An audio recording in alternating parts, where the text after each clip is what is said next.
Cuando ya no queramos hacer más copias de la imagen, lo que podemos hacer es utilizar el recuperador para quitar la emulsión y volver a colocar una nueva imagen grabada en la pantalla.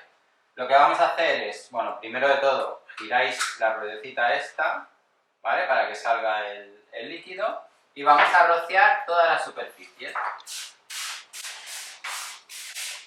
Le damos la vuelta, y lo mismo por aquí. Y ahora lo vamos a dejar actuar durante 1 o 2 minutos.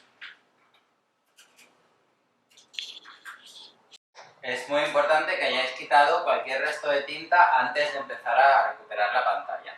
Ahora podemos coger un estropajo por la parte más abrasiva y vamos a frotar.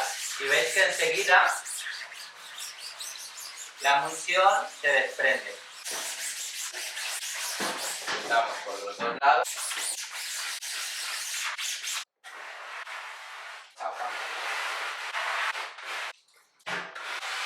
Sobre todo, el objetivo es limpiar la parte central, que es donde tenemos que grabar las nuevas imágenes.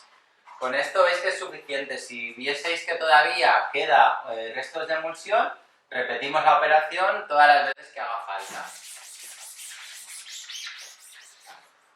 Algunas veces, por ejemplo, si veis esta pantalla, quedan unos restos como de la imagen. Esto se llama imagen fantasma y en realidad no nos va a afectar. ¿Cómo podemos saber si esa mancha que estamos viendo ahí nos afecta o no?